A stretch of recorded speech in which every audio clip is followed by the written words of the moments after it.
So let's do a quick one. I was about to extend it. I was about to extend the live, but we are not going to extend it. I have to go somewhere. That was my mom calling me. You know, our parents, they don't even give you a warning. All of a sudden, my mom ananipigia niambia, niko hapa Karen hospitali na pimo, wanataka kukuona kabla niende. So I have to drop everything that I'm doing. I go see her. Itango the black tax. However, nitaenda after my life. Do not come between me and my life. Ni sasa. It's not even my mom. No one can come between me and my mission. Not my mom. Not my father. Maybe my descended thoughts or feelings. That would be my children. Only. Watu ndio naweza fanya niache ile kitu nafanya. I answer. Anybody else? Panga line huko nyuma. Now, shout out to everyone in the comments. Each one, Jegawa Mudaka, Moboi. And today being a Sabbath, of course, you know, most probably we may go a little bit deep. So, I don't want to talk out of my ass. So I'd like us to go together. Now, there's rituals that you can do for your own son. So in the Bible, they were talking of Abraham wanting to sacrifice his own son to Yahweh. So in the Bible, which is an esoteric book, because it even tells you that you do not need the body to understand that you need the spirit. They created a story, and using Masonic art, they drew a picture so you think Abraham was about to sacrifice his own son, as in a baby boy. But he was supposed to sacrifice his own son, aka his own solar plexus, his own Jesus, his own Buddha, whatever you want to call him, his own solar plexus to Yahweh. Now, that was allegory to the real story. And there's a ritual you can do where you go outside and you lie down. It's called a sun ritual for your son. Now, let's jump into Google. Where in the Bible does it say that you should rise up and walk? According to Bible.com, Acts chapter 3 verses 6 to 8 New King James Version. Then Peter said, Silver and gold I do not have, but what I do have I give you. In the name of Jesus Christ of Nazareth, rise up and walk. And he took him by the right hand and lifted him up, and immediately his feet and ankle bones received strength. Now, that book is found in Acts. Acts. Meaning, it is found in the book of acting. Or being like that thing, or what you call coming in the image. I've not even looked at the results, so I'm going to let you look at what they have highlighted.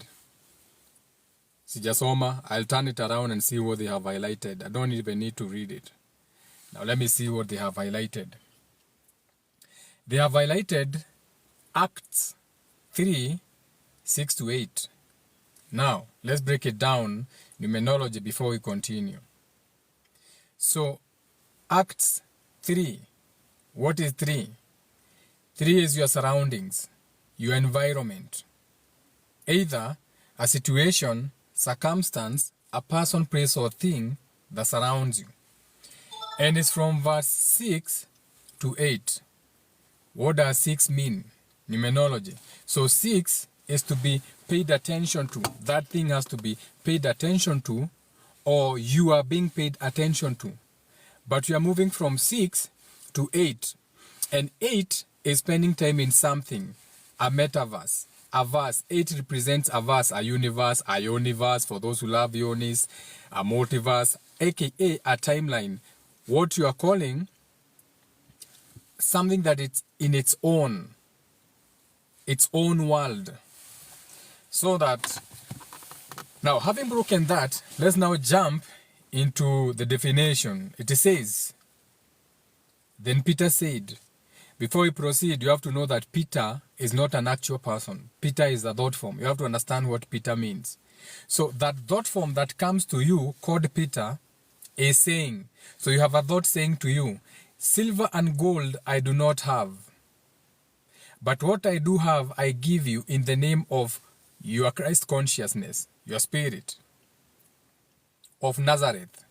Now, Nazareth in itself is a location in your body. Where? It's a location in your body. You have to know where your Nazareth is. So, rise up and walk. And he took him by the right hand. Remember yesterday we spoke about the right hand. We said the right hand is not a physical act.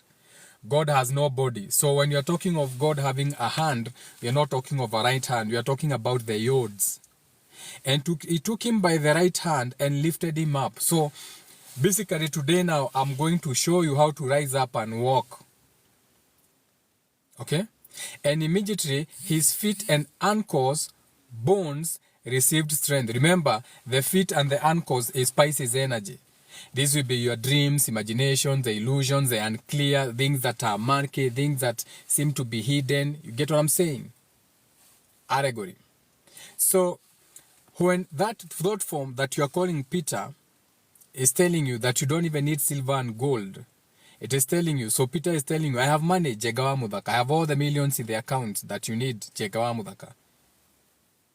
Or Jegawa Mudhaka, we may not have the silver and gold, but what I can give you in the name of your Christ consciousness of Nazareth, that's a location, rise up and walk. So it's calling on a virtue and principle that you have. You have any values and principle. You have honesty. You have a consistency. You have persistency. All those things.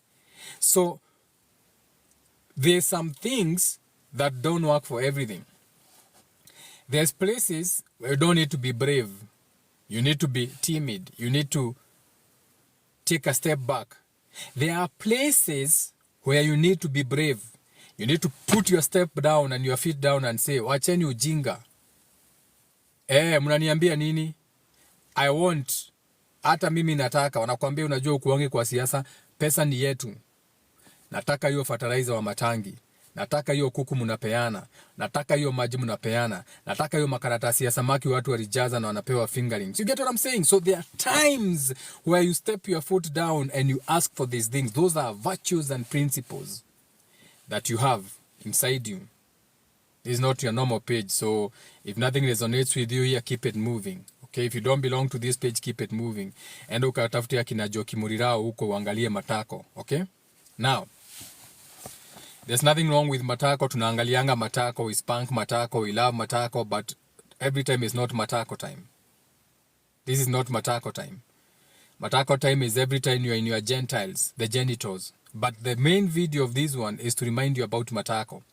Usikue matako. Now, matako means needing things. Usikue mtu wa matako, saa zote unataka hii, saa zote unataka hii, unataka hii, unataka hii, sasa umekuwa mtu wa takataka. You get what I'm saying? Jipata wewe kitu saa zote tu unataka, wewe ni mtu wa matako tu, wewe ni takataka tu, unajua unataka. You get what I'm saying? So now, so wewe ukisimama, when you stand outside straight and you open your arms like this, you create a cross. Mudharava. Ukaigua ni kuri njira ya mudharava. Ukaigua ni kuri njira ya mudharava. Okay? So that's where I am. You're supposed to pick up your cross and walk. Not a physical cross, but on my page you are going to find me with a physical cross. Because me, I do my rituals the way they are supposed to be done. Now, we are going to use Google to make it sense to you.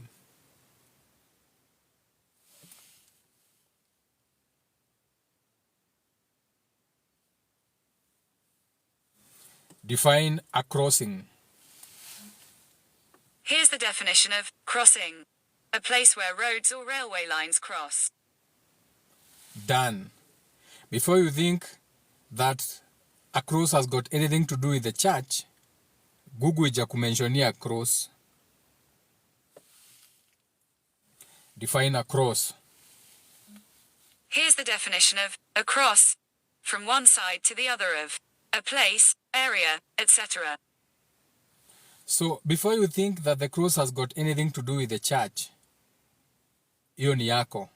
Wewe ndio umejitengenezea. Wewe ndio juu umeiona as a sign. A cross is nothing but a sign. It's a symbol. It's a symbol used in the church. It has got nothing to do with God. It's just a sign. Sini Google inakuambia sio mimi. Umesikia ni kama kuna mahali Google inakuambia God or anything. Haikuambii.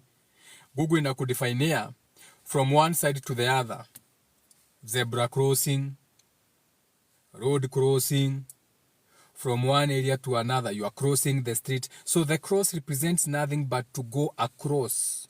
Across. So a cross is representing a position or orientation in relation to an area or passage.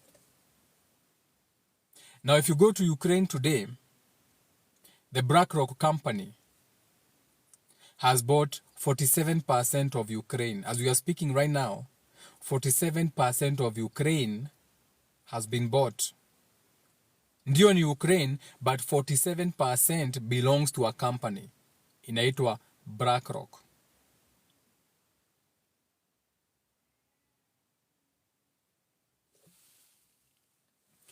Who owns BlackRock company? According to the Motley Fool, BlackRock, which has offered shares to the public since its 1999 IPO, is mostly owned by institutional investors, including the Vanguard Group, State Street Corp., Bank of America, and Temasek Holdings, a Singapore state-owned conglomerate. Shout out to Papa Freddy, Bank of America. Shout out to Vanguard, ukitaka tuende din. Who owns Vanguard? According to Vanguard, Vanguard isn't owned by shareholders. It's owned by the people who invest in our funds. Our owners have access to personalized financial advice, high-quality investments, retirement tools, and relevant market insights that help them build a future for those they love. Thank you, Google. According to astrology, what body parts correlate? Shut up. According to astrology, what body parts correlate to the feet? According to Bonnie Gillespie, Capricorn, ruler of the skin, body hair, ligaments, tendons, joints, knees, spleen, bones, and teeth. Aquarius, ruler of the shins, calves, ankles, forearms, and circulatory system. Pisces, ruler of the feet, pituitary gland, and pineal gland. I want you to pay attention. Pisces rules the feet. The pituitary gland, which has got everything to do with your hormones, you better be writing now. Class in session. And the pineal gland, which is responsible for what you call the melatonin secretion. Sijasema melanin, melanin ni yako. Melanin ni yako na Southern Kikuyu na hiyo Google scholarship umefunzwa maneno ya melanin. Nimesema melatonin secretion. Nilikuambia melanin, hakuna kitu kama melanin. Hiyo 666 umefunzwa, hiyo ni yako. Kuna melatonin secretion inatokanga pineal gland. Then we have what you call the pituitary gland, which gives you the hormone production. Hizo zote ziko Pisces, the ruler of the feet. Uende ukiandika, ni Google imekuambia sio mimi. Aquarius rules the shin, the calves, squembe, the ankles, the forearms, and the circulatory system. Andika. Capricorn, the 10th house, or your knee. They rule the skin, body hair, when you're navanga wig, ligaments, watu wa misuli, watu wa kaluma yangu, tendons, watu wa arthritis, joints, watu wa arthritis, knees, watu wa arthritis, spleen, where you go, bones, mahede, and teeth, magego makwa. Unasikia bite life, he's eating life with a big spoon, meaning he has the money, the teeth. He has a backbone for that thing, aka the bones, the 10th house Capricorn, meaning he is strong, he can withstand that. Get down on your knees and earn your money, bitch. Piga magoti. You get what I'm saying? The joints, the ligaments, body hair, va weave, human hair. Skin, you are glowing, va color light. Those are the 3 signs. Those are the 3 signs. When you form a cross, when you stand upright, what does it mean in the Bible when the Bible says, get up and walk, you're on a cross?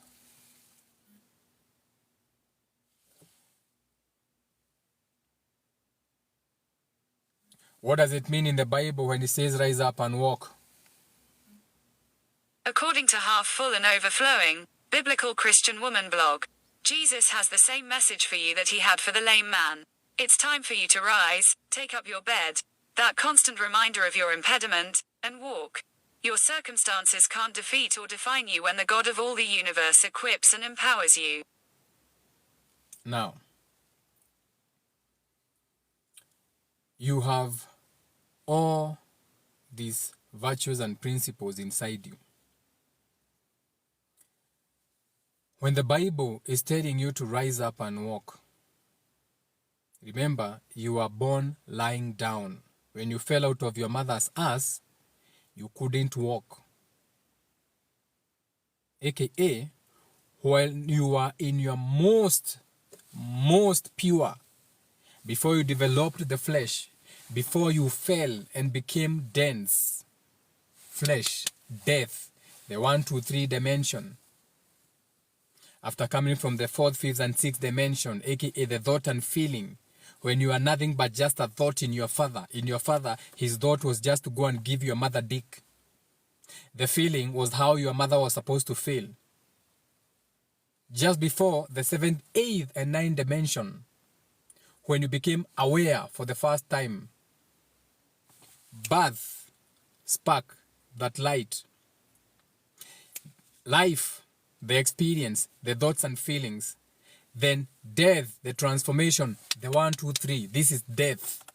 This is decay. Every day you wake up, you wake up older.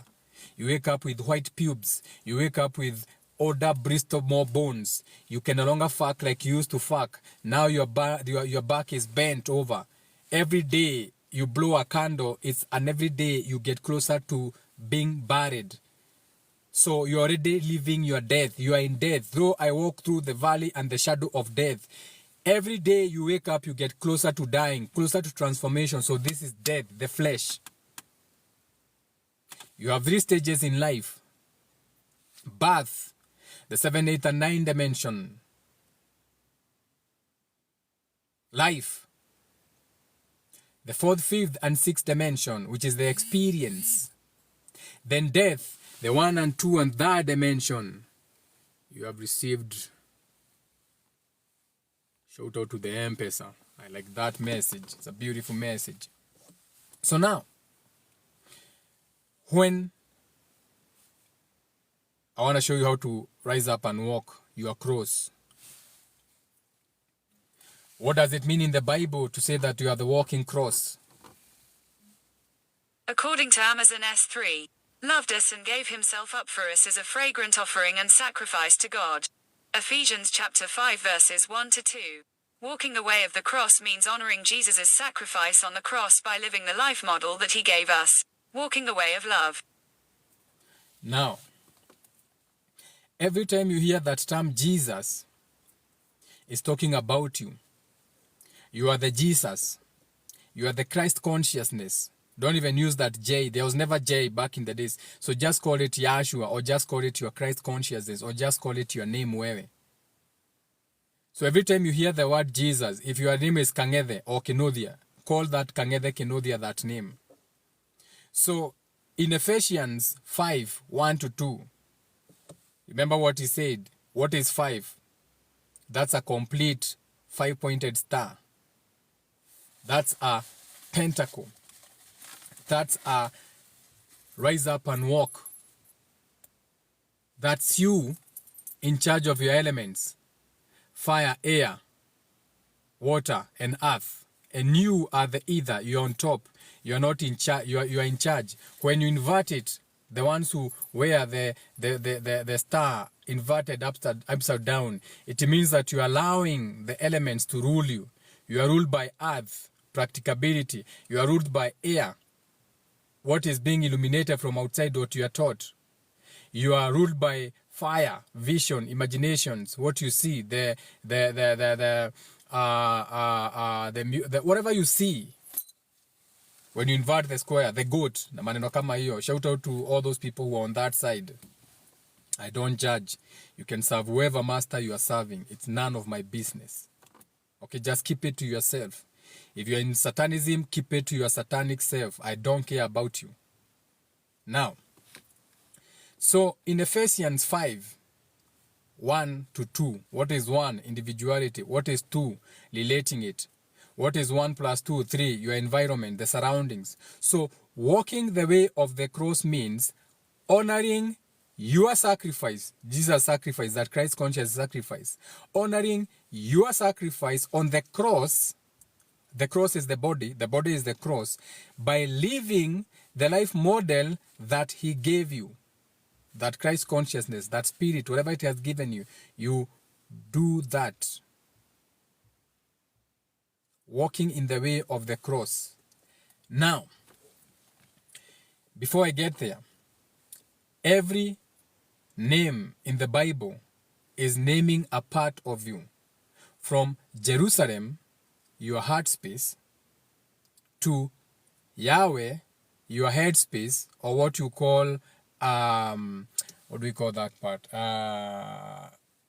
Yahweh, before you get to Jehovah. Because Jehovah will be from the crown chakra, Aries, Taurus, Ocanan, Baal, to Sodom and Gomorrah, what you call Gemini. So Jehovah is from the chest up, aka if you are so invested in following Christianity, okay, the only time you are supposed to use the word Jehovah is between 6 a.m., okay, and 2 p.m.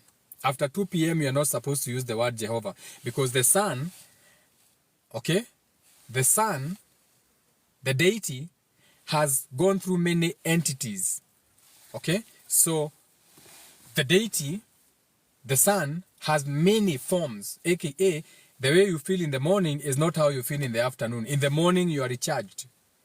That's a different entity. So each hour you feel different. So the deity has different entities. So Yahweh is between 6 a.m. and 2 p.m. After 2 p.m., you're supposed to call that entity another name all the way to Siku. Now, this is where you get the names like the morning star, the bright star, Izozote. It is the same God, but different. It's not even a name God. It's not even good to use here, but let's use it for now because that is what you are lost in. So you have the morning star, the bright star, all those names. Those are different entities for the same deity. You are following? Now, every body part of yours has a different name. Nimekuambia, Aries will be your crown chakra. Okay? Baal, or the worship of the bull, or the Canaanites, will be your third chakra. That is why I speak. Amatoras, Aldebaran, Archangel Michael. So I speak, I mic, to mic, Archangel Michael. Michael means to mic is to bring to life, to amplify. Aldebaran. Then we go to the third one, which will be the Sodom and Gomorrah part. This will be the Gemini, the mutable, air, communication, intellect. You are following? So now that is in relation to the zodiac on a mass scale. So we are talking about the 12 houses in relation to your body. So from there you go to Cancer or the Noah's, which is the heart space, where the sun was last month. Now in the Lion of Judah, okay? This is the time they are going to give you movies like The Lion King, Mungoje. So this we should be starting in tomorrow actually. So let me see what movies they are releasing tomorrow before I continue. Let me just go to, okay, let me just ask it. New movie releases.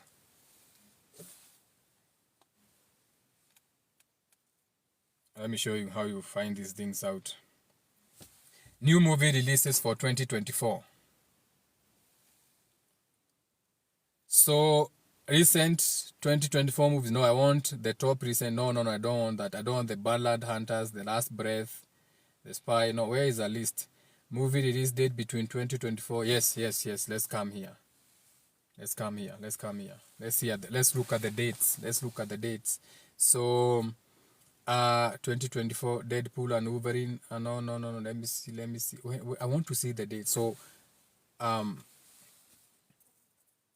we are in which month? August. Of course, August, Sun in Leo.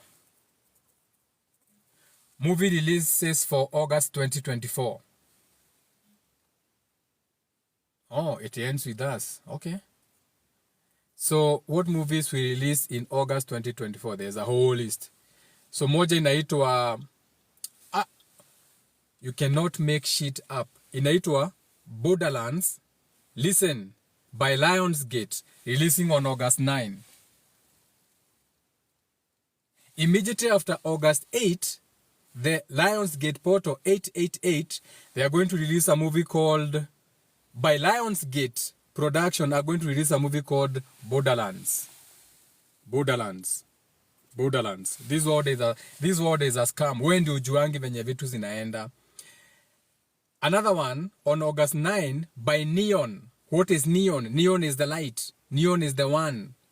Instead of writing Neo going backwards is one. So it's called Neon. Neon. What is Neon? Light. Again inaitwa Kaku. Releasing again on August 9. Shout out for the flowers. Then another one, it ends with us, releasing on the August 9th by Sony Pictures. We are not even going to continue two more. That is just enough. So now, shout out to the people who are doing the Lionsgate portal with us. All those people who have registered. We start tomorrow actually. Tomorrow new moon is tomorrow in the afternoon. So tomorrow I'll give you the rituals to do for yourself, which you can twerk, to do it any way you want, to plant for the new moon. So by the time we get to Lionsgate, you'll have gotten the idea of planting in the new moon. Then the rituals will be there, which you do for yourself.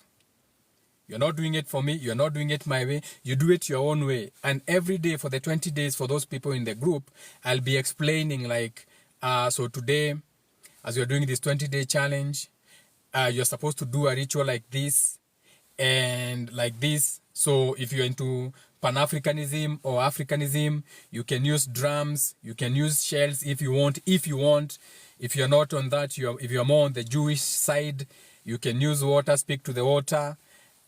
You get what I'm saying? So that is how I'll be explaining. It's each one teach one. So whatever you are, I don't care where you are watching from, whatever everybody is, they'll be doing their own ritual.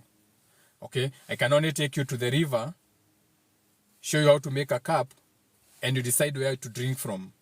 I'm not like religion that sells you anointed oil, that sends you sijui blessed water, that sends you a doctrine or something. Okay? You're supposed to do it your own way. Do it your own individual way. I'll have to watch this movie. I'll have to go, and maybe I should go to a theater. Maybe I should go with my daughter and watch this movie Borderlands on a big screen and just enjoy the witchcraft that they are sending. You know me, I'll be watching the movie, but I don't see the movie. I see what they are sending to the world. I see the subliminal messages, how they want the world to think, how they are programming. You know, you need to a borderline. Now, wait for new rules when it comes to what do we call them? Visas, passports. And I saw that Maduo was traveling, I think on, today is Saturday, I think it was on Tuesday or on Wednesday, and they didn't ask for his passport. When he went back to the US, they said, welcome Maduo. They didn't even ask for his thing. I actually think even, let me see if Maduo is on TikTok. Maduo. Shut up. Maduo. Maduo. Yeah, he's here. Maduo. Ethiopian Airlines said I'm lying. Shut up, wewe, Maduo. There's a specific video you did where you are talking about what do you do at the airport? Eat or buy, duet with passports. Yes, right here. I just got into the US again. And he just took my picture, said, where are you coming from, Mr. Madowo? Welcome back. No stamp, nothing. We didn't even open my passport. This is happening in Canada, in Qatar, in the UAE, in Dubai. So increasingly, your passport will never be stamped. So your passport will never be stamped again. So Borderline, I haven't watched the movie, but I already know. But you can look at the trailer if you want. If you can look. So this is how they prepare you. Someone is asking what? How do we register? Register for what? So, or for the group. Yeah, you register through WhatsApp. That one is through my WhatsApp number. You come through the WhatsApp number. You say, hi, I was in your live. I want to join the Lionsgate portal. I want to be part of the spiritual group. Wherever I am. You don't even have to give your name if you don't care. Okay, it has a small donation fee of 1,054 shillings. Is it 1054 or 1045? I think it's 1045. I'll have to confirm. 1045 or 1054. Someone is going to write it there for you. I think it's 1,045 shillings. As a donation, because it's gonna take it 20 days. Okay. Now, or you can go to church. You can take your money to church if you don't want to join. You can go and tithe or do vitu kama hizo. So it's a donation. It's nothing.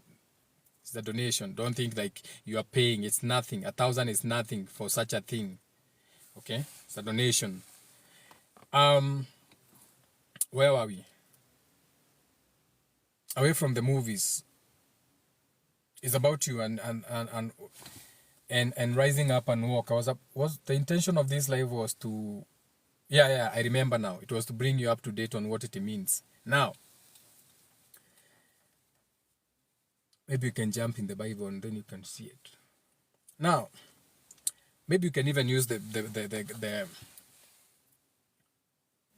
what part of the body can be compared to the name Bethlehem?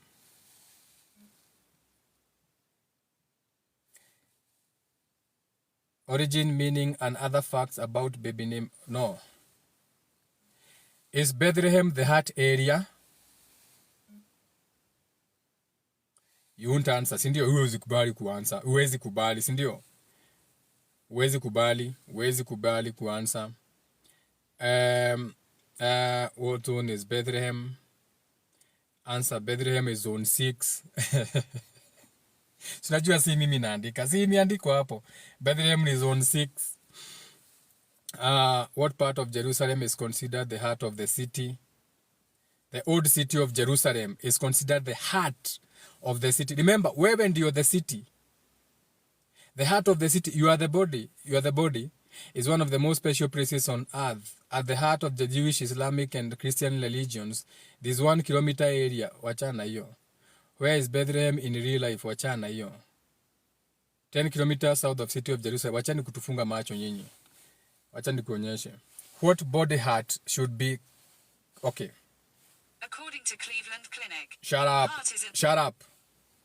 Shut up. Let me find the best way to ask you a question because you are being tricky. I know how to trick you. You think you are clever. In esoteric teachings, what part of the body is... Shut up. Let me finish my question. In esoteric teachings, what part of the heart is associated with what city? You won't answer. Imekataa. You can Google for yourself. Let's get back to the live. You know, my Google search is very shadow banned. If I was to use your phone and search for the things I search, I will find answers. There are so many things I cannot search on my phone based on the kind of things I look into. So the algorithm has placed me in a place of heavy shadow banning, whereby I may even look for the meaning of the word apple in my phone, na itanipea, itaanza kunipeleka kunizungusha kizungumkuti, na nikisearch kwa yako, because based on your search history, they know where to place those kind of minds. Hata si watu wanafanyanga hivyo, ni AI algorithm. My mind is too dangerous for Google to fuck around with, okay? Now, today the Sabbath, ruled by Satan, structure, rules. So I'm wearing my hat. I come in my own rules. That's why I'm in my own military hat, my own beret. I'm making the rules, not Satan, not the magic square that I'm in. So when you are feeling a type of way, for example, and I hate to use this example, but let me use this example. If you are a man, and based on the fact that they have already poisoned the children, aka they have already killed them in advance, aka the children are reaching puberty earlier based on the food, the GMOs that they are eating, so that they can reach puberty early, be productive, and die before they are old, to oil the machine, the matrix that you are in. A man may look at a woman, and for example, when you look at that program called Pop the Balloon, the women who come out, wanakujanga unasikia, hi, what's your name? My name is Shaniqua. I'm 19 years old, and you're looking at her like, wait a minute. Ibonge la mwanamke lote ni 19 years old. All this ass, all these boobs, she's 19 years old. Then something is wrong somewhere. Or you find that a girl may be 15 years old, but you are thinking she's 20 something. So as a man, if you look at a woman out of a desire, sexual natures, lost in your, what we call lost in your,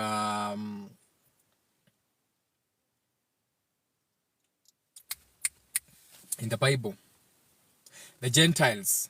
So a Gentile is someone who's lost in his genitals. So you're lost in your genitals, you're lost in your sexual desires and greed na vitu kama hizo. So when you look at a young girl, a minor, and you are being a Gentile, you are being ruled by your lower demonic states, your lower animalistic states. So you're imagining yourself giving her the pipe na vitu kama hizo. By default, should you find out and you be like, oh shit, she's a minor, I'm not even supposed to be having those thoughts. Then in the Bible inakuambianga, you're supposed to lock those thoughts or bind that demon for 1,000 years, closer to Abaddon. So Abaddon will be a body part inside you. So this is usually just below the abdomen, behind the kidney, apple, esoterically speaking. Now, let's see. And the next time we are having a live, remind me to talk about the church windows. This is very esoteric. There's a reason why this is like this. This is not a coincidence. Yesterday, you remember yesterday, I showed you how when you Google, what were we Googling? And there was a child carrying a child. Sikumbuki tulikuwa na Google nini. So the next time I'm live, anyone can come to the comments and say, hey, you remember the window, the church window she showed us? Yes, remember about that lecture, and then I'll teach about this. There's a reason it may pop up on my page. So, where can you find Abaddon in the human body? Unaona, hiyo hawezi ongea, but it's there on Wikipedia, Abaddon. So let's read Abaddon. Hata kuna swali imekuja, where is Abaddon located? The Hebrew term Abaddon, meaning destruction or doom, and its Greek equivalent, Apollyon, appear in the Bible as both a place of distraction and an angel of the abyss. In the Hebrew Bible, Abaddon is used with reference to a bottomless pit, often appearing alongside the place Sheol ni huko chini, Sheol huko magoti huko chini, meaning the resting place of dead people. Now, in the book of Revelation of the New Testament, an angel called Abaddon is described as the king of an army of locusts. His name is first, whatever, blah, blah, blah. That's too much explanation. Where is Abaddon located? Give us Abaddon. In the Hebrew Bible, Abaddon is used, often appearing alongside the place Sheol. I don't care about Sheol. Tell us, what position is Abaddon? Abaddon is generally prayed as a safe lane support. Shut up. So let me explain it then. So, inside your own body, Jerusalem, the heart area, or Bethlehem, you have what I told you, Yahweh, the headspace, Canaan, the throat, Sodom and Gomorrah, the shoulders, Cancer or Noah's story, the heart, Lion of Judah, your solar plexus, your Christ consciousness, the Lion of Judah, where we are, the Lion's Gate portal. Then we have the 6th house, or what you call Maria Immaculate, which is your waistline. Okay? Then we have the pubic area, not the sex organs, the pubes. So that will be Libra, or the 7th house, which stretches back to mgongo yako. Then you go to your area of responsibility, your dick and pussy area, which will be the 8th house, your desires, your Scorpio, the Scorpio King. They're getting ready to bring you the Scorpion King movie. Then you go to your Sagittarius, the thighs, the hips. Hips don't lie, Shakira. Then we move to your knee area, the Capricorn as the goat in the Bible. Then we go into your Aquarius, the shins, the bones, Modirimo. Then we go to your feet, the Pisces, the ankles, the pituitary gland, the melatonin, not melanin, the melatonin. Oh, melanin, 666. And because you regurgitate remember, they gave you the 6 atoms of proton, the 6, they gave you. So you run with everything the same way you reign with the religion. Mwafrika napeangwa kitu kikubwa kidogo tu, all of a sudden umepewa Catholic, all of a sudden uko na yako AIPCA, PCA, DCADA, Helicopter of Christ, Pastor Kuna, Pastor Nganga, Deliverance, Deliver My Head, the Church of, you know, now you create denominations the same way. When you are given this melatonin, you are given a variety, right? Oh my God, I'm African, I have melanin. You don't have melanin. That is not even melanin. This is not melanin. This is pigmentation. This is a pigment, a tone, a different tone from a white person's skin.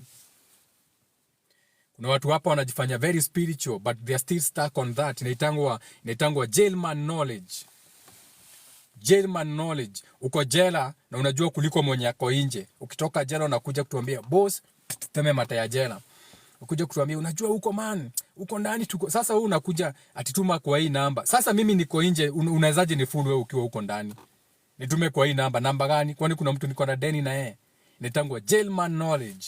Yenye Waafrika wanapenda, the Egyptian mind, the slave mind. Now, so these body parts are the major ones. Now, inside your city, the same way in your city, God is a vibe, a certain way. So those cells, your 5,000 witnesses, they feel a certain way and they vibrate like that and you're uplifted.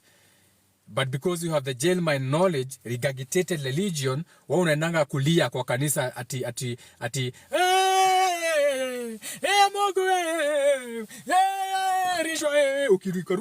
so you're speaking in tongues, but you're speaking damnation to yourself, because God has no language. God understands a vibe, and when God looks at you, anaona ukilia, so anakuongezea more terms and conditions because he thinks that is what you want.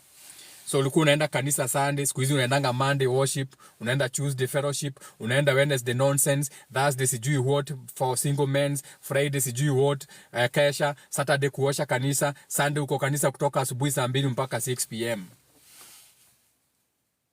Okay? Now, My view on abortion is maybe someone should have voted you, because now you are deflecting the whole conversation. Nikikuja hapa niseme tuko na Q&A, you ask questions, you don't ask. Now I'm teaching about other things, you're only thinking about abortion. I don't care about abortion at this particular moment. Abortion has got nothing to do with the mother. No woman has ever procured an abortion. No woman has ever procured an abortion. Abortion is spiritual. Uyo mtoto ndio anakataanga kuzaliwa. And if you insist and insist, that child becomes the child that kills the mother during childbirth, or the mother is forever scarred. Unasikia mama alipata complications, alichinjwa CS, alipata all those complications, or even when that child is bigger now, they actually kill the mother, or inakuwa vita kubwa between the mother and the child to the point they go and they jump kwa dam na vitu kama hizo. We are speaking life. Wewe unakuja kuleta maneno ya abortion hapa, but I have answered you because I understand you are a spiritual baby. Now sit down and learn. Ama utoke juu ushajibiwa. Kama ulikuwa umekuja tu juu ya abortion, you have gotten your answer. Now go procure an abortion or go do an abortion and understand it has got nothing to do with you.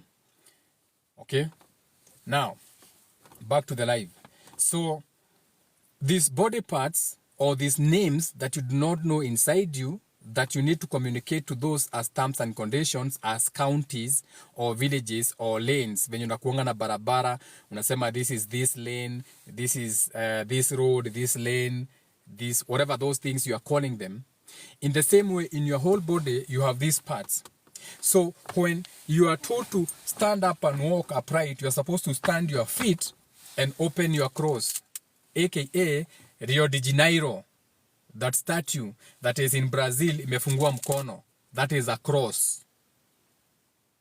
In Nairobi, during the Gen Z, kuna jamaa alipanda juu ya street light aka create that. Why do you think you paid attention to that? Why do you think that was trending more than other things? Kulikuwa watu walikuwa juu ya mti shuka zakayo, but that was trending because that guy had created a cross, a crossing. Now, whether he knows it or he doesn't know, that was the Kenya's crossing moment from one point to the other. Now,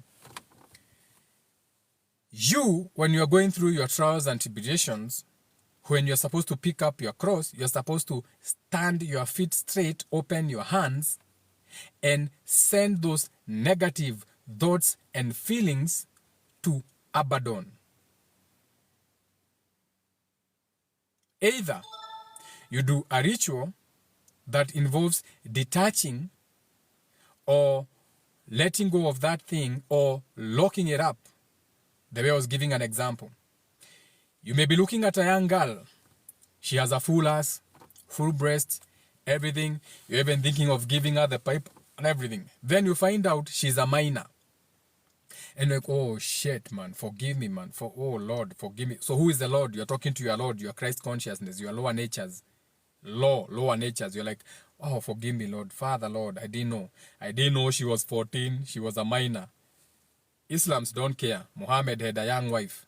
But when you are feeling that guilty feeling, like maybe because you have a daughter the same age and you are looking at this girl like you can give her the pipe.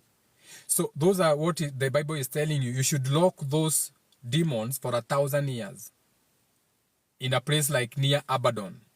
So you need to know rituals that can bind some of these thoughts that you have for 1,000 years. Now here's the catch.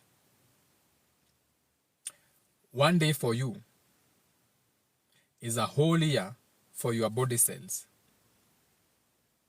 One day for you is a whole year for your body cells. So I want you to calculate 1,000 years for you. Ni how long for your body cells? And a day for you is 100 years for what you are calling God. You are getting the point? From macro to micro. So when you are doing your rituals and you have to bind some of these things, you have to understand the micro to the macro. So when you are binding the demon for 1,000 years, you have to understand 1,000 years in correlation to you, in the fact that a day for you is 100 days. Is it 100 days for a day? A day for you is 100 days for your cell. Yeah, because it takes 3 months for a cell to degenerate. Yes. And for that cell, the world within the cell, it's 1 day, it's 1,000 days for those natures. Remember, in the beginning was the word, a thought. So that helps you understand now how to do rituals with your body. Your cross, pick up your cross and walk. Your Christ consciousness is telling you, or your Jesus, whatever you want to call it. Now, let's now just come to all that was just preparing you. I was just, getting your mind wet. I was just stroking your mind to get you wet for what I'm about to tell you. Okay? Now that I have brought your mind to a space where it was not, I'm taking you from your space of small imagination to a bigger imagination. Now maybe I can open a door for you to peek inside, not to go inside. Uchungulie, tunataka kufungulia mlango kidogo, uchungulie. Now remember this. Let's say you go to a party or a disco and there's a party going in. Now, nikifungua hiyo mlango kidogo tu hivyo, depending on where you are close to that door, hiyo ndio utaona.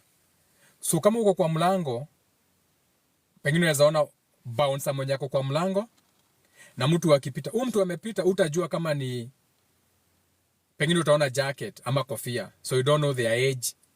You don't know whether they are also serving, kama yeye ni waiter, ama they belong to the party, ama they are the host of the party. So depending on the angle of the door is how much you can tell what is inside. That is what I mean. There are some doors you're not supposed to go into, let alone knock. Knock and it shall be opened. It's in your Bible. Si mimi nitengeneza mlango. Si mimi niandika Bible. Sikuiandika hivyo mimi. Mimi niliandika venye naisema sasa. Interpretation yako. Knock and it shall be opened. Now whether you go in, that's on you. Now, there's inactivity on my live. So either you are not liking the live, or you may hang, or something. My screen is nothing. There's no hearts, nothing. Sasa ndio nimeanza kuona 1 or 2 hearts. I know you are learning, but even as you are learning, you should learn to share lives and like the screen for algorithm reason. Hakuna kitu napewa. These lives don't get me shit. I don't get paid for your hearts. Mnakujanga hata live hata muna donate na kutoa donate shilingi moja, 1 shilling or 2 shillings. Okay? So it has got nothing. It has no, I'm just doing God's work. So if you can tap the screen, that would be lovely. But you don't make me beg for you. Tap the screen. I'm not going to do that. Naweza enda Facebook. Ama niweke tu YouTube. Mtu akikuja ipate YouTube. Okay? I don't have to beg for your attention. But kama ingekuwa another nonsense, mngekuwa umetap screen sana. Kama watu wangekuwa naongea maneno ya matako. Kutaka tu. Nataka hii. Matako. Toka matako yao. Taka. Unapenda sana ya kutaka. Nataka hii. Taka. So now, we have a new moon, which will be happening in Leo.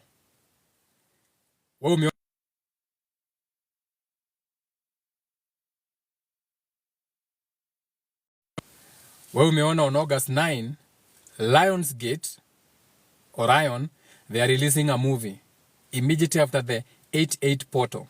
So after you have gone through the 8-8 portal, on the next day, which will be on the 9th, Lionsgate Production, the movies, they are going to release a movie named Borderline.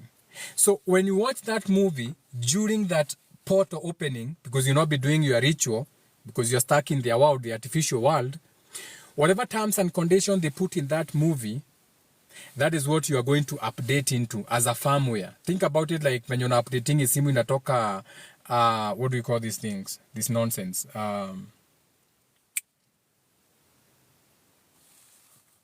Android operating system. Unazitanga aje hizo Android operating systems?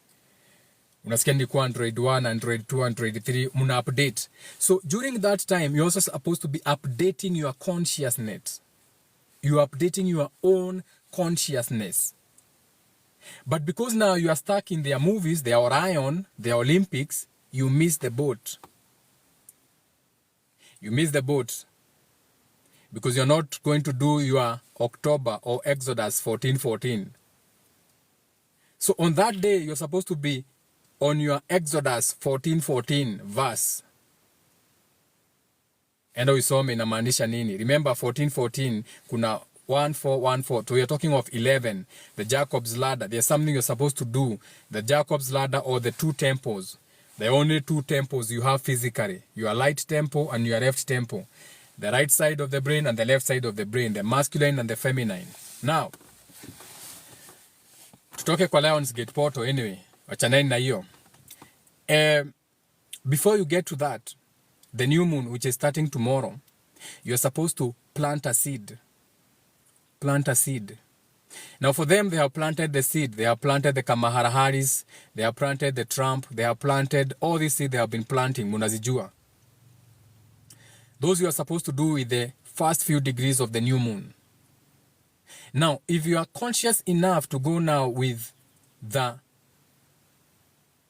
Orion portals happening, and now you are following up with your intentions. That is why in our group we'll be doing that 20 days so that we do not divert from what you want to attain, not me, wewe yako. Okay? Wewe yako yenye unafanya. So as we are doing that, this is the main reason for the group.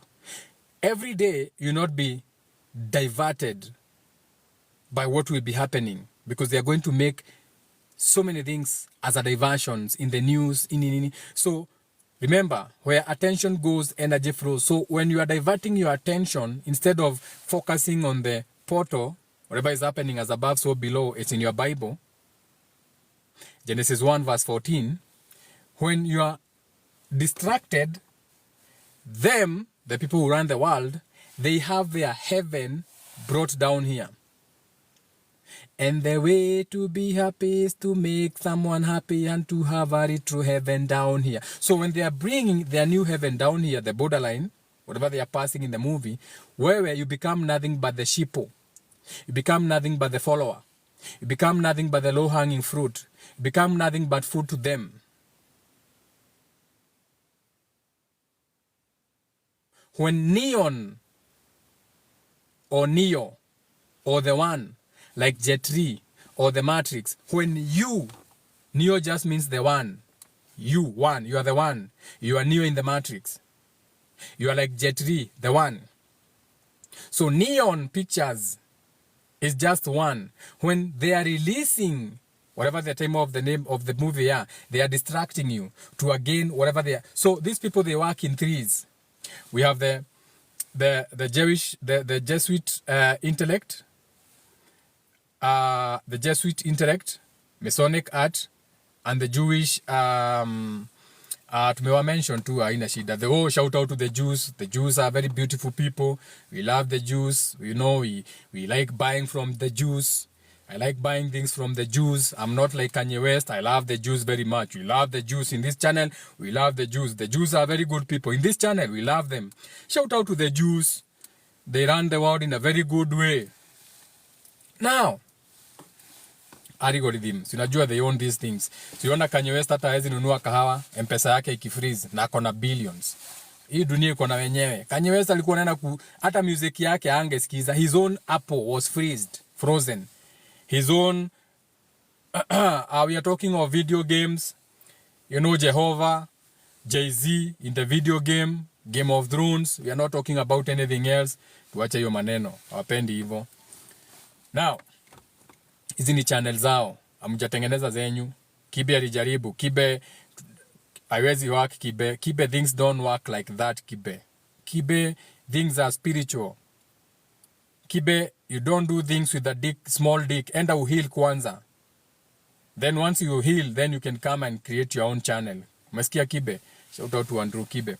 Mwambie nimesema hivyo. Mwambie Andrew Kibe kama anataka success ya Afrika ilaunch tena akuje consult na mimi. Tell him to bring me his money. I show him how to launch something esoterically speaking. Hiyo ya Afrika yake wezi. Everything is spiritual. Mnaonanga Elon Musk amebeba sink kwa ofisi yake. He's the boss, amebeba sink. Google. Elon Musk carrying a sink. Uniambie Elon Musk amebeba kwa sink na nini, na ujue hiyo ni witchcraft gani anafanya. Elon Musk carrying a sink. Images. Open image, wewe bullshit. Oh, we Elon Musk ni pramba. Elon Musk ni pramba. Anabeba sink kwa nini kwa ofisi? Why is he carrying a sink? And then all of a sudden mmetoka Twitter inaitwa X. Alafu nasikia hapa Kenya mnasema draining the swamp.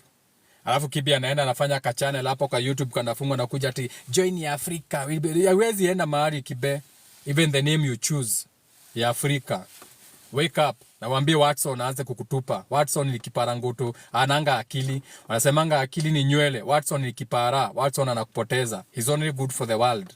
He's a nobody. I don't like talking about people, but they are just simps. Bitter males. Red pill. Men who hate women. People like Kibe na Watson, they hate women. Yet they are only that percentage is only 30%. Woman is 70%. So they hate the mother. So they hate God. That is why they are going nowhere. Anyway, unless they wake up or not. So, where were we? I hate small dick energy. So nikianza kuongea about men, when wanapoteza men, I even lose track. They are not even worth speaking about.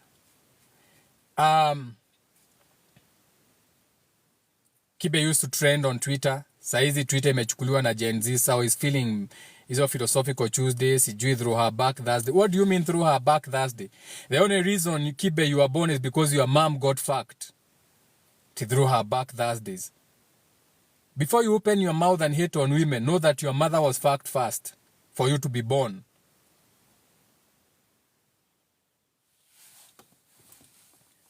Or maybe she was raped. Who knows? Now, raping is anytime you take things that don't belong to you. They rape grounds. You know, the rains may fall so much that they rape the ground of the topsoil. We are talking of raping of soil when it rains and there's erosion. TikTok. We are talking of raping and pillaging, like when you have a flood coming or a tsunami and it rapes the whole sandstorm. TikTok. We are not talking about raping any other way. That is the only way we are using the word rape, okay? When things just happen when you are not expecting them. Sawa TikTok algorithm. That is what we are talking about. Stop shadow banning me. I'm only teaching to make people better. The other people who are talking of hate speech, go after them, not me. I don't have any hate speech here. In fact, the whole government is hate speech. The moment unasikia chama changu, hiyo ni hate speech. Where were we? Can someone remind me in the chat? Tulikuwa wapi? Now I've lost track. Before we got distracted by Kibe. Why did I mention Kibe? Kibe, masculine. Before I got to the masculine and Kibe, why did he come in the picture? Kibe, no, not launching. Yeah. Africa, the application, the movie. Yes. So, during the Lionsgate portal, yeah, that's portal. Shout out to, I can't see the exact name, but yeah. I can't see your name exactly, but shout out to you, wherever you are. So, during that time now, you're supposed to be launching your own intentions that you plant tomorrow with the new moon. So, by the time you get to the full moon, whatever they are going to plant on the 9th, itafika. I've been telling you to write journals and to be journaling down your dreams, your intentions, and how your day goes. Nikakwambia si lazima ukuwe na kitabu. You have a smartphone. Smartphone yako iko na notepad. So before you go to bed in the evening after you're stretching or whatever you do, or after getting dick or whatever you do before you go to bed, drink some water na ubakishe maji ingine kwa glass on your bedside table. Talk to the water. Iambie, when I wake up in the morning, remind me to remember my dreams. Kuna wengine wanaekanga maji chini ya kitanda na tunyungu tutatu. Shout out to them also. In the morning when you wake up, the first thing you do, when you reach for your phone, before uingie TikTok ama kwenye unaingianga, go directly to your journal and start writing the dream that you had. Usisome, write it down. After your dream, to do the things you're supposed to do that day, ziandike. To do today, what do I plan today? Nataka kuenda Kikambura, nitafute kiatu fulani, nataka kuenda kununua kitu fulani, nataka kuenda kampuni fulani niangalie material, nataka kupelekea customer nguo, nafaa kukamua ng'ombe. Everything that you are planning to do on that day, nataka mtu wa ng'ombe akuje ape ndombe yangu mbegu, vitu kama hizo ziandike. Then in the evening, when you get home, before you write the dream, ukifika home, andika how your day went. Usisome dream, na usisome venye ulikuwa unataka. Just write how your day went. I went in the morning, matatu ikaniacha, yenye nilikuwa nataka kuingia, mama alikuwa na mamvuli akanidunga na mamvuli, hata nilinunua Kaerastoplast, nikaingia nikienda kukaa chini, dereva akafunga emergency, nikienda kuanguka, nikaangukia jamaa akanishika matiti, nikasikia uchungu, nikamwambia you pervert, akaniambia pole, nikaona sina. Write how your day went. Now, do that as a pattern for a whole month without reading. Then read it after a month. You'll be shocked on how much your life is like a movie. To the point, utakuwa unaamuka unajua, just waking up in the morning, utakuwa unajua how your day will go based on a pattern. Utakuwa tu unaamuka unasema, oh shit, leo ni ile siku sikafungangi. Utajua tu, you just know based on a pattern. Leo kukianza hivi sikafungangi. So you don't have to waste time. Maybe you can do something different. Na vitu kama hizo. Hapo si hapo tuko. Shout out to everyone. Let's go back to the live. So when you open your arms and create that cross, there are some thoughts that are supposed to come to you and feelings that you are supposed to lock in Abaddon or for 1,000 years. Kama hiyo nimekuambia, umeona kasichana, she's 14 and you wanted her. So when you say, oh shit, oh Lord, how can I think like that? That thought should be locked away so that it does not reoccur. Because that thought, if not locked away, spiritually, don't go to confess to your pastor, forgive me, Father, for I have sinned. No. If you don't lock it away, it is not going to manifest as a girl who is a minor, who you are not supposed to touch. Sasa ita manifest kama you, kuruka mataa, polisi wakiwa, lakini ujue akili yako ilikuwa, na inspector ako hapo, na kuna breakdown, zinapiga watu nyororo. So gari yako ndio inapigwa nyororo, unabaki hapo, na hukuwa na pesa, hata ulikuwa umefuliza mafuta, hata una ya taxi, hata passerby ni wanakurumia na kupea 100 kwanza uende kazi, gari yako iende police station, ikae wiki moja kabla upate ya cash bail uende. You get what I'm saying? You get what I'm saying? So it's not the girl that was the problem. It is the thought and feeling that came to you, but you forgot to lock it up. So during the 20 days where we'll be those in the WhatsApp group, the new moon ritual, as we are doing the day-to-day things, that is where I'll be sharing that kind of information, like how to bind that demon for 1,000 years. Si ritually, because some of you hata mjafika kwa kuwa kifanya ritual, but as a thought and feeling, or how to speak in a language you don't know to stop that. Do you get it? And I love you from the bottom of my heart. I have to go. Hatuwezi shinda hapa tukisoma. That was your message for today. Being a Sabbath, a Saturday, a mini Ramadan. The colors for the day, of course, Saturday nakuanga black. Let me go and get dressed. I have to go somewhere. I have to go and see the woman that I came through, my mother. See if I can still catch her kwenye yako. Talk to her for a little bit. Or she can wait for me. Or whatever. I don't know. Maybe I don't even have to see her. Who knows? Depends on how it goes. I don't know. We'll catch up again. Maybe tomorrow. How do we join the WhatsApp group? Mwalimu. My number is there. You WhatsApp my number 0720. And you have to do it today because we start tomorrow. Nisha from group. Leo. I think the group has 8 people already. There's another group. The spiritual something Africa. I can't remember even the name of my group. Whatever it is. But out of that group, ndio kuna hiyo information ya kujoin the one that we are starting tomorrow. That is on 0720803702 WhatsApp. If you come directly to that and remind me of this, uniambie, oh, I was watching your live I'm interested in that. You're going to join and we start tomorrow. Because I'm giving the instructions tonight or today on what you need. We also need to do a new moon money ritual. Ile watu wanafanyanga na cinnamon at the beginning of the month. Watu hufanya mwezi kianza. Oh, ni August, ni the 1st of August, let me do a new moon. No, that's hiyo ni yako hiyo. Hiyo ni mwezi ya Gregorian calendar. Tunaanza kesho. Money ritual, unblock your money things. Si kuenda kanisa kujisaidia. Na hata Pastor June nataka pesa ngapi. Wewe ndio unajua matako yako. Takataka ile kitu unataka hii takataka hiyo matako yako. Wewe ndio unajua ile kitu unataka. The size of matako you want. Big ass hizo zako. So that's for that group. We start tomorrow. Now, my moon is in Leo. My moon is in Leo, the 5th house. My sun is in Aldebaran, Archangel Michael.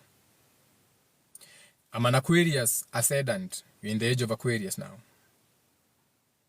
Tutaingia vizuri kabisa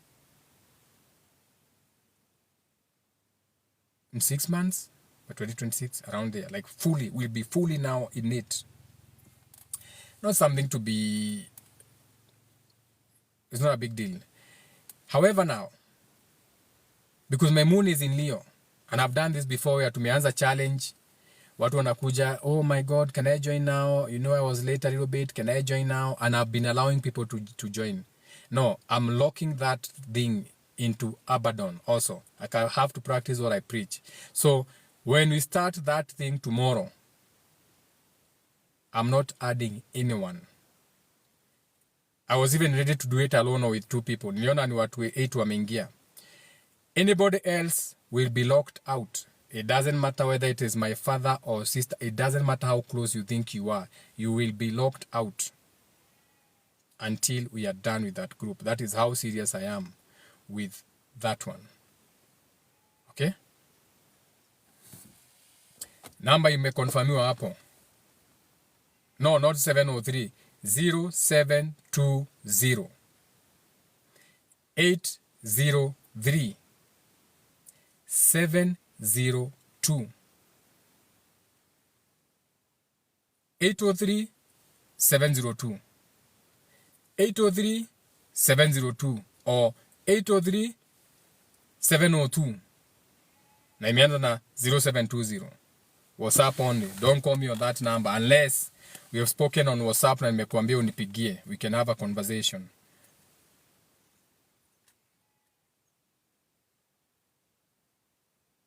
Okay? That was not an interview. Kuna mtu hapa, that was not an interview. That was not an interview. He was home. We were just chilling. He was home.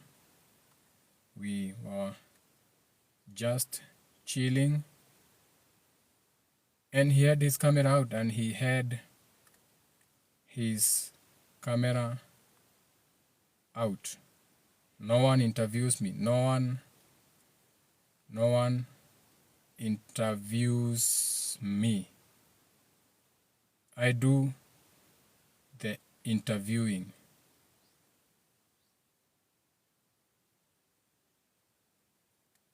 Sawa.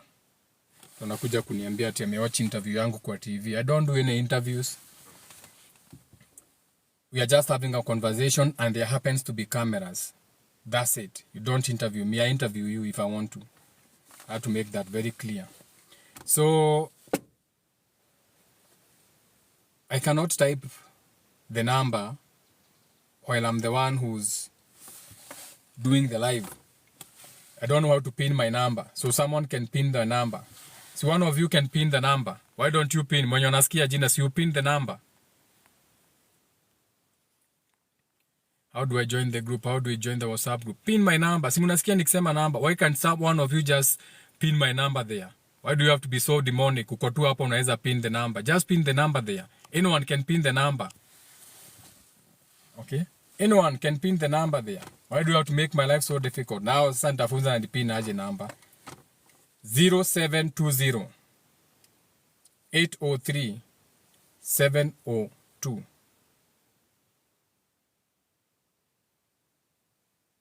I don't even have to repeat. I don't even know why I'm repeating. If it was serious enough, ungekuwa unashika. Hata sitairudia sena. Because now that looks like someone is fucking around with the nini. And shout out to mwenye amepina hapo. Okay. Yeah, there it is. You had a 0 ikianza. 0720803702. Shout out to, I can't see too much light.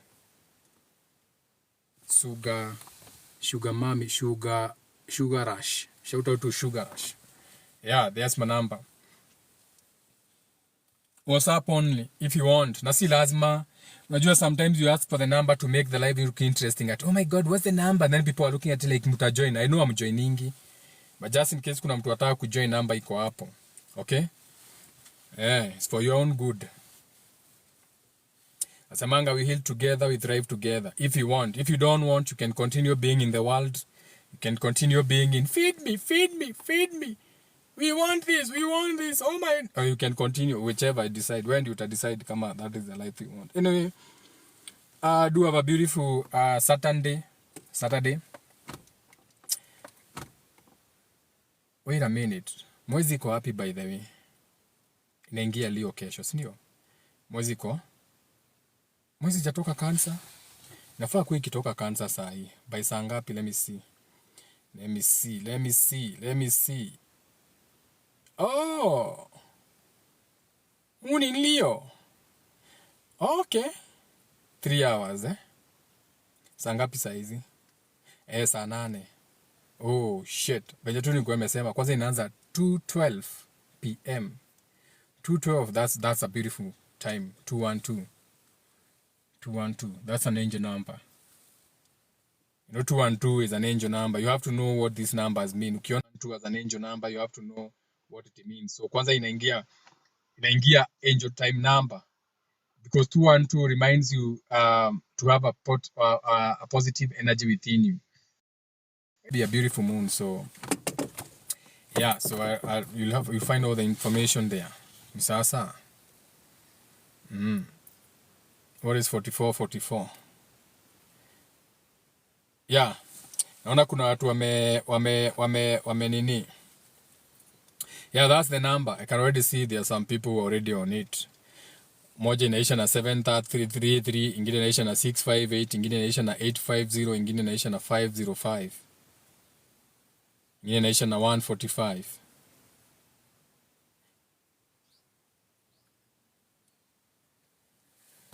We'll catch up with you later. Maybe. If you don't catch up with you later for a live, we'll catch up in the WhatsApp group where I'll introduce the whole thing, what to do, what you need to have ready. If you don't have an altar, you don't have to worry.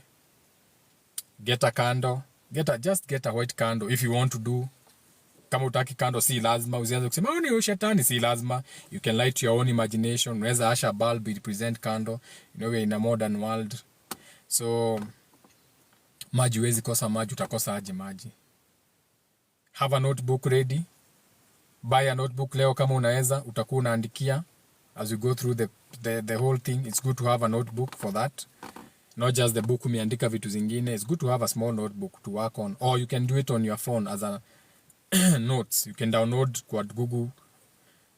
Download a notepad note from Google Play Store that you can designate for that Lionsgate. What else do you need? Notebook. Hizo zingine nitaandika kwa group. I don't need to tell everyone everything. Ni sawa? So, see you later. Rise up and walk. It's in the Bible. So it's your time to rise up and walk. Wachani kualao hawa watu. Orion na akina Neon wanawapea movie August 9 after Lionsgate.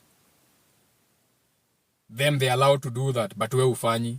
Uko tu kwa kanisa kesho sana, utakuwa kwa kanisa ukirukaruka na ni nyumu. Naiweiwesha ngwe, naiweiwesha. Hallelujah. Nonsense. Been praying for 30 years, nothing seems to change in your life. Dayo muno, from the bottom of my heart. Love you everyone. You are beautiful people. No one should lie to you that you are ugly. They try to make you feel ugly. Because the moment you are born, you are given a name. When you are inside your mother, you are an innocent child. Oh my God, it's so innocent. Oh my God, you're expectant. The moment you are born, a number. Hiyo ndio namba yako, ya birth certificate. Hiyo ndio jina yako. All of a sudden, now you're no longer that innocent child. You have a name. And the hate starts immediately. Immediately you are born. What's your name? Ishmael. Oh my God. Al-Shabaab. Oh my God. I didn't even name myself. Oh my God. Your name is Jenga. Oh, you're Agekoyo. Agekoyo are very thieves. Oh my God. I didn't choose my name. You are born. Oh my God. Onyango. Oh my God. Shit is deep. So give yourself grace because you are hated the moment you are born. The moment you are born, you are given a birth certificate, a name, a tribe. Chuki inaanza. Chuki inaanza. Na wewe ni mtoto. Uko kwa matiti unanyonya. Mama. Hata hujaanza kuongea. Unasikia mtu hebu nione katoto mtu na kai kaya songea tia kanaka. Ujina anganya. No mbona sio ile kanaka songea. Ona kati hana hivi. You are innocent, you are a baby. So give yourself grace. You are beautiful people. Sasa. No one should ever try to take that away from you. You are beautiful people. But you're in an ugly world, an artificial world. But the moment you know how to swim in this ugly world, you will always have a smile on your face. And there's nothing as beautiful as dying with a smile on your face. Because when you're dying, or transformation is going to take a second. And whatever will be in your memory when you're dying, that is the memory you are going to go into. A state of either happiness or regret. So, what will be happening when you are living in this world? Will you be feeling uplifted, aka going into lighter minds as in heaven? Or you'll be feeling heavy and depressed, feeling like you have a regret and like you need to go back? That is how you travel in the spiritual world. In the spiritual world, there's nothing like directions since there is no space to start. So in the spiritual world, when you want to feel righteousness, or when you're going to go to the right in the spirit world, when you want to turn right as a direction, you feel righteous, so you go to the right. In the spirit world, when you want to go to the left or turn left, indicate and turn left, you take the left hand path, aka you separate from something, you let go, you no longer take that call, you no longer allow people to treat you bad. That is choosing the left hand path. In the spirit world, there's nothing like up or down. So when you want to go up, you feel uplifted, optimistic. That is going up. Uplifted is going up.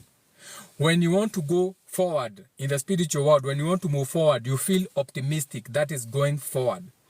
When you want to go backwards, as a spirit to travel backwards, is every time you have a regret. Or you are like Lot's wife, you feel something was undone, unfinished business. That means your spirit is going down. I mean backwards. When you are going down as a spirit, that is when you are feeling down, or what you call depressed. And that's how you find what you call internal spiritual directions, since in the spiritual world, there's no starting point. Atuseme hapa ndio east, there's nothing like that. So understand how to travel in the spiritual world. This is also you can learn.